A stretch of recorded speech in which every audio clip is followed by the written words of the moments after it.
नमस्कार, मी प्राची घाणेकर. हितगुज मध्ये आपलं स्वागत आहे. या विशेष कार्यक्रमातून आपण विविध आजारांवरील उपचारांबाबत थेट वैद्यकीय क्षेत्रातील तज्ञ डॉक्टरांकडून सखोल माहिती मिळवतो. आज आपण अनेक रोगांवर विना औषध ॲक्युपंक्चर उपचार याविषयी सविस्तर माहिती जाणून घेणार आहोत.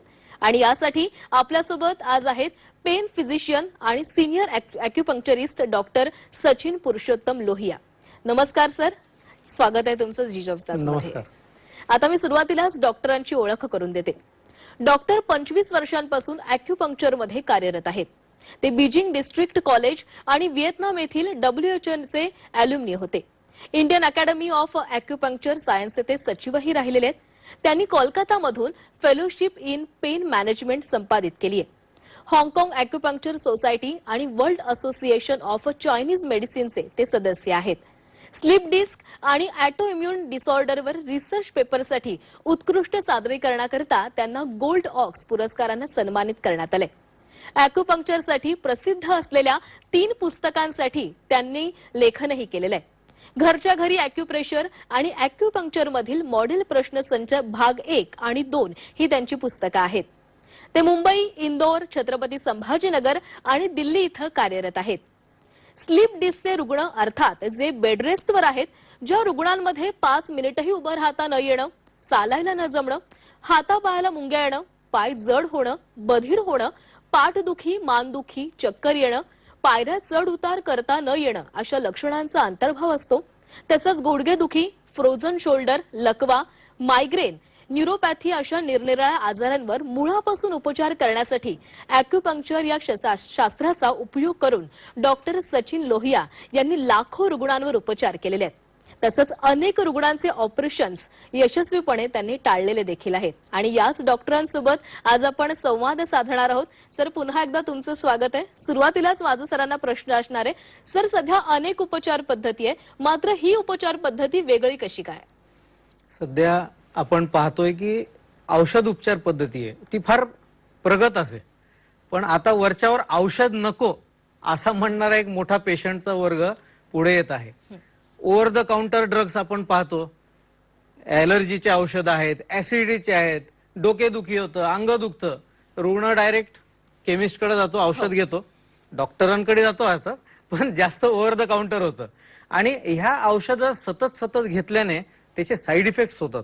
आणि मूळ काय आहे की तुम्ही ऍसिडिटीचं औषध घेताय, शरीरात काही पण कारण असो, त्याला एकच औषध असतो, त्याच्यामुळे तुम्ही मुळावर उपचार करत नाही.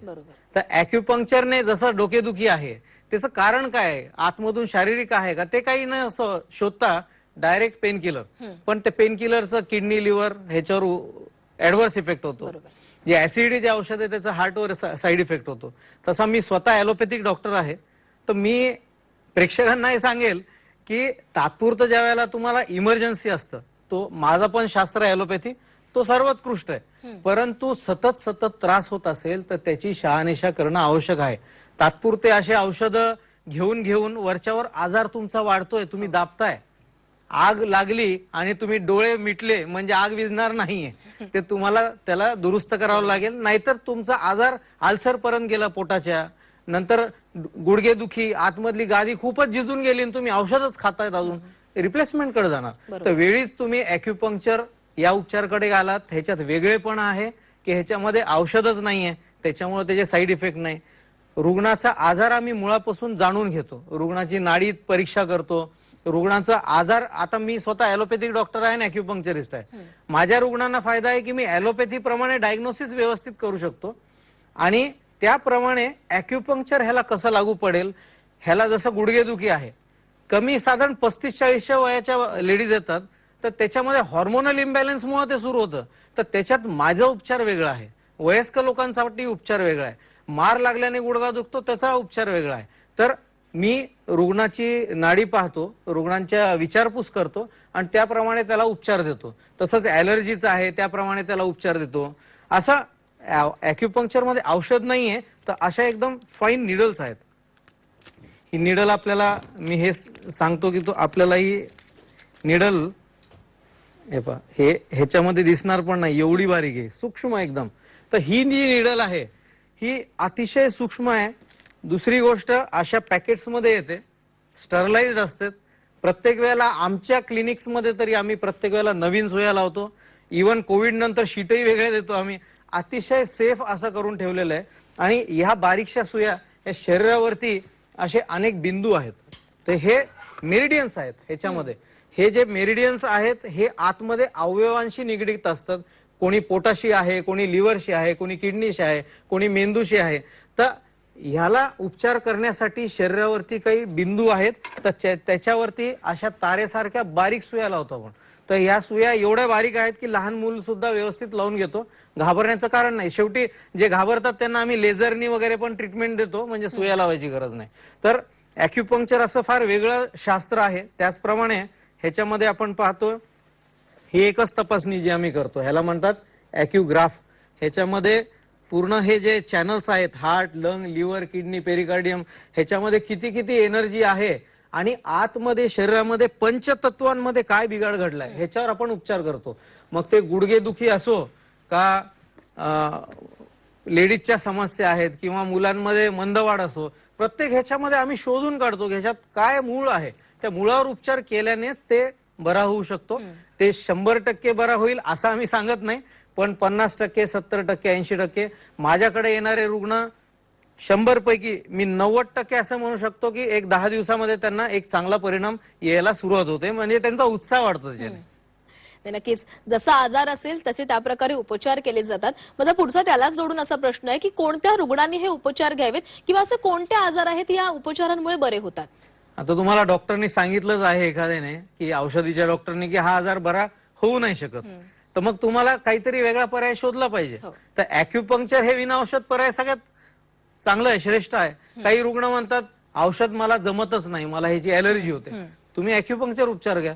औषध घेतल्यानंतर अंगाला माझ्या सूज येते, खाज येते, अॅक्युपंक्चर घ्या. तुम्हाला डॉक्टरने सांगितले की हे ऑपरेशन अटळ आहे, तर ऑपरेशन गुडघ्याचा असो किंवा कमरेचा, फ्रोझन शोल्डरचा, एकदा अॅक्युपंक्चर कडे व्हिजिट करा, आमच्याकडे या, आम्ही तुम्हाला सांगू की ह्याच्यावरती आपण किती परिणाम देऊ शकू. शेवटी नैसर्गिक ते नैसर्गिक, जेवढं चांगलं जोपासला जाईल तेवढं उत्तम. रिप्लेसमेंट जरी करायचं ठरलं तर 50-60च्या वयाच्या वर जास्त योग्य ठरतं. कमी वयामध्ये आपल्याला हेच केलं पाहिजे. अतिशय खूपच खराब परिस्थिती असेल गुडघ्याची तर मी तिथे रुग्णांना सांगतो की ह्याच्यामध्ये एवढं करणं शक्य आहे. मी स्पष्ट असतो माझ्या रुग्णांसाठी.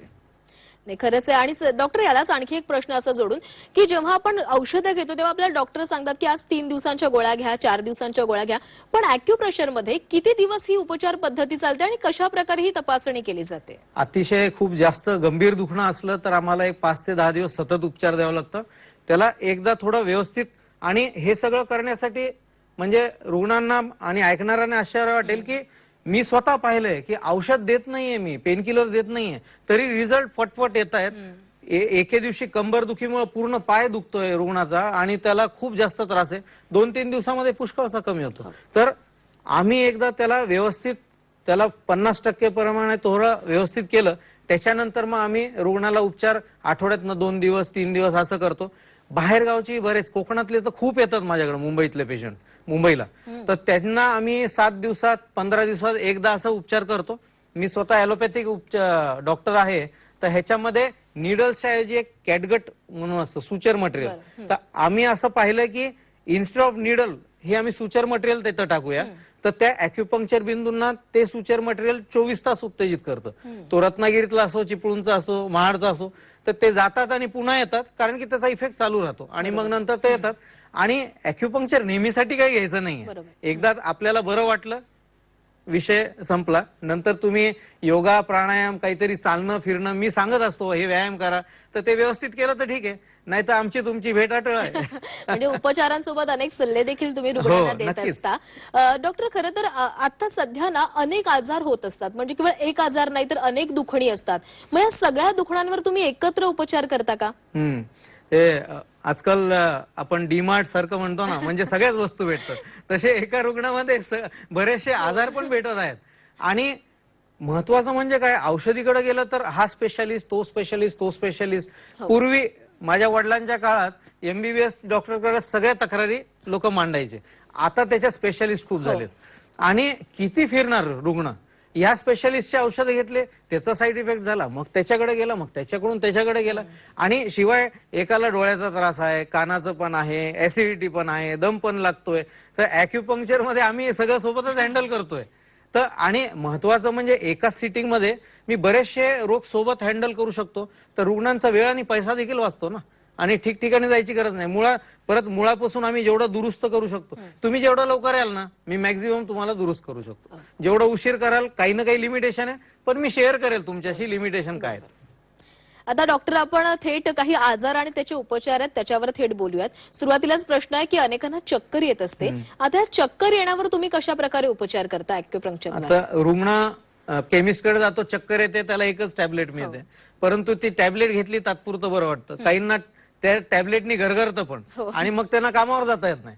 तर त्याच्यापेक्षा त्या चक्करचं कारण कानामुळे आहे, मानेमुळे आहे, डोळ्यामुळे आहे, कशामुळे आहे, किंवा तुमचं अगदी हिमोग्लोबिन कमी होतंय त्याच्यामुळे काही आहे, तर मी जसं म्हटल्याप्रमाणे ऍलोपॅथी आणि अॅक्युपंक्चर दोन्ही करतो, तर ते पूर्ण कारणाच्या विश्लेषण पर्यंत जातो. आपण असं ठोकताळे म्हणून एखादा उपचार देऊन टाकलं तसं नाही, त्याचं कारण शोधणं आवश्यक आहे. अॅक्युपंक्चरने त्याचं आम्ही कारण शोधतो आणि त्याच्यावर उपचार देतो. डॉक्टर, सध्या लाईफस्टाईल खूप बदललेली आहे, लोक खूप बाहेरचं खायला लागलेली आहेत, किंवा लोकांचं दिनचर्या बदललेली आहे, अशामध्ये ऍसिडिटी वाढत चाललेली असते. मग ही ऍसिडिटीवर तुम्ही कशा प्रकारे अॅक्युपंक्चरनं उपचार करता? खाण्यापिण्यामुळे ऍसिडिटी, ते खाण्यापिण्यापेक्षा लोक जे भरभर खातात, मी रुग्णांना माझ्या सांगतो ऍसिडिटीच्या की 10 मिनिटात जेवढं जेवण जातं तेवढंच जेवा, म्हणजे कोंबायचं नाही. एक घास खाल्ला, दोन्ही हात खाली, जोपर्यंत घास पूर्ण पोटात उतरत नाही पुढचा घास कोणाला.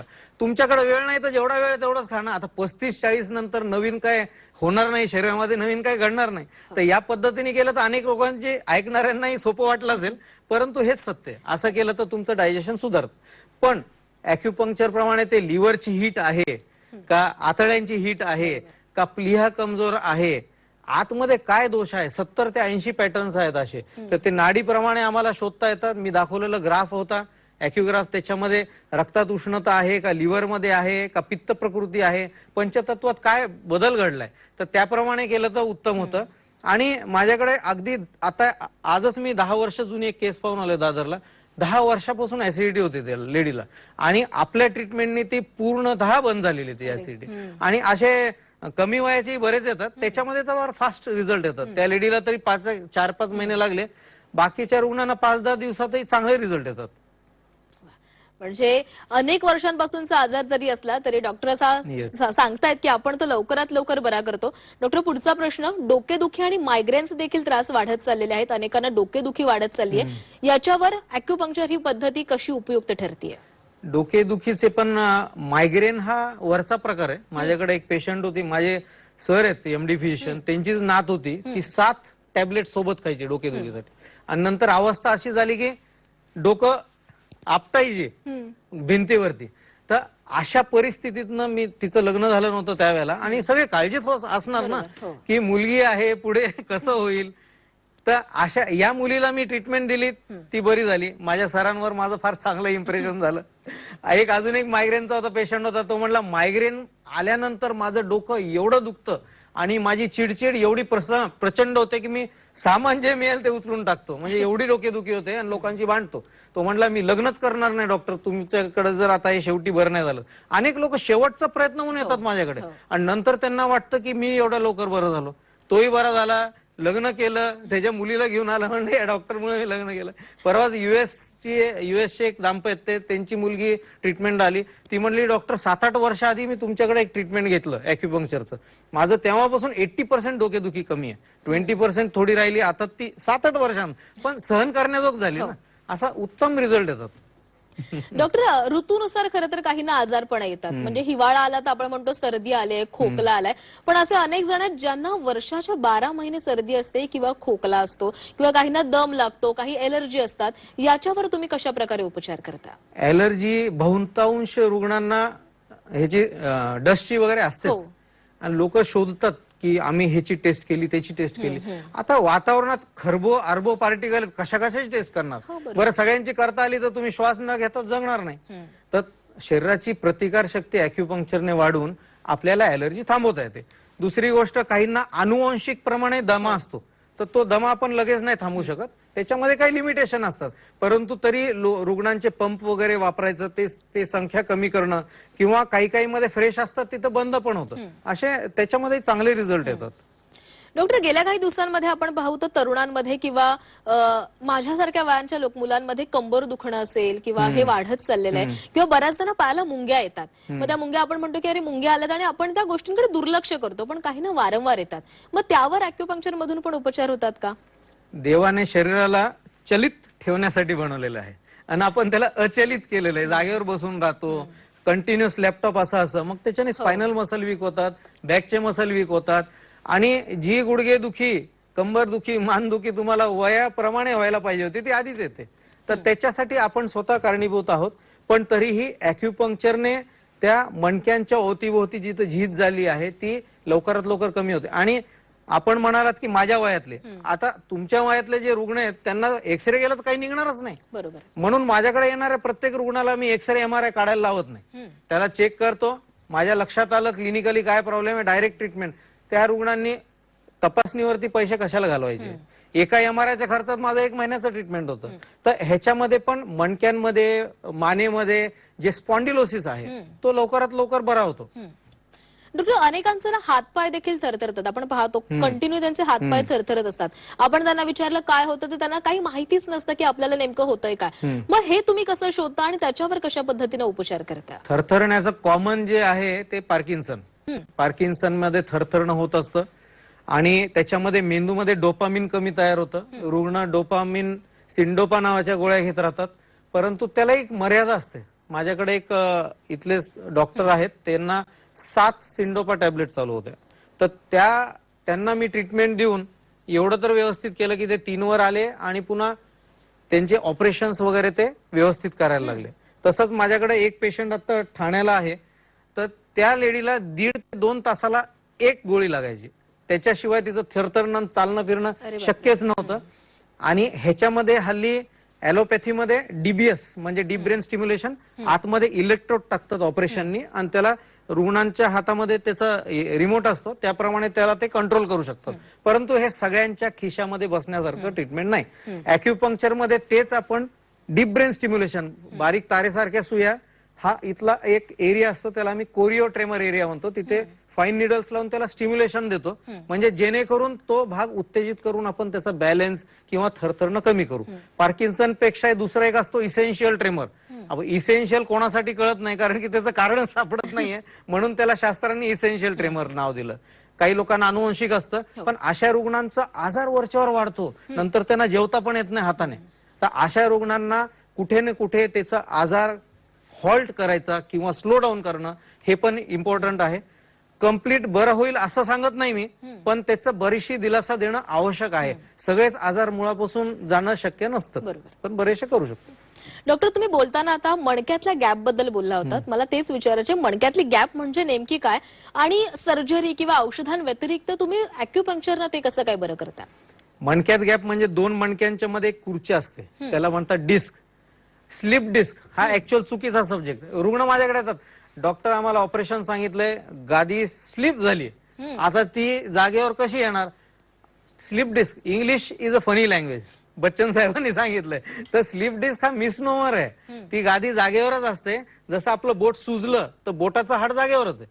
त्याची सूज आपण अॅक्युपंक्चरनी कमी केली तर बाजूला जे मज्जारज्जूला जे दाबताय, L4 L5 मध्ये असो, L5 S1 मध्ये असो, C4 C5 C5 C6, हे सगळे माझ्याकडे IIT रुडकीला एक प्रोफेसर आहेत, म्हणजे एवढे सुशिक्षित वर्ग आहे माझ्याकडे. डॉक्टर्स घेऊन IITians पण आहेत, त्यांना मानेत स्लिप डिस्क झालं, ऑपरेशनला नेलं. ऑपरेशनच्या आधी आम्ही सांगत असतो, ऑपरेशन झाल्यानंतर असं असं दोन्ही हात दोन्ही पाय लुळे पण होऊ शकतात, काही सांगता येत नसतं. परंतु त्यांना तसं सांगितल्यानंतर ते म्हणलं मुझे नहीं करने का ऑपरेशन. ते म्हणे अरे शेविंग वगैरे सब होगा तुम्हाला, ऑपरेशन की तयारी? उठ के खडा होगा, मैं सोऊंगा तू ऑपरेशन करोगे. माझ्याकडे आला तो 10 ते 12 दिवसामध्ये त्याच्या हातात ज्या मुंग्या वगैरे यायच्या त्या अॅक्युपंक्चरने बऱ्या झाल्या. पण ऑपरेशन मध्ये जे आपण डिस्कला ट्रिम करतो ते आपण इथे अॅक्युपंक्चरने ती सूज कमी करतो. डॉक्टर, आता खरं तर आपल्याकडे वेळेचं बंधन आहे, त्यामुळे आपल्याला एक शेवटचा प्रश्न विचारेन की रुग्णांना तुमच्याशी संपर्क साधायचा असेल तर तो कसा साधायचा? रुग्णांनी युट्यूबवर जाऊन डॉक्टर लोहिया शोधायचं तर त्यांना बऱ्याच रुग्णांचे अभिप्राय भेटतात. हा टीव्ही शो पण पाहायला भेटेल. तसंच त्यांनी फेसबुकवर किंवा इंस्टाग्रामवर माझे बरेच रील आहेत जिथे अॅक्युप्रेशरने कुठले कुठले पॉइंट दाबायचं ह्याचं पण आम्ही सांगितलेलं आहे. गुगलवर गेलात तर डॉक्टर लोहिया टाकलं तर सगळेच आमचे ऍड्रेस येतात. म्हणजे जग एवढं सोयीस्कर आणि सोपं झालेलं आहे. जसं सीडलेस झालेले फ्रुट्स तसं आता ड्रगलेस पण अॅक्युपंक्चर मार्फत झालंय. एवढं सोपं सगळं आहे. तर सोप्या पद्धतीने रुग्णांनी विचार करावा, अॅक्युपंक्चर घ्यावं. काही लिमिटेशन असेल तर मी अवश्य सांगेल. म्हणजे औषधं घेऊन कंटाळा आला असेल आणि सर्जरीला घाबरत असाल तर अॅक्युपंक्चर नक्की करा सर सांगतायत. सर खूप खूप धन्यवाद, तुम्ही झी 24 तास मध्ये आलात आणि प्रेक्षकांना इतकी चांगली माहिती दिली. थँक्यू. नमस्कार. आणि यासह आज या कार्यक्रमामध्ये वेळ झाला इथेच थांबण्याची. पाहत रहा झी 24 तास.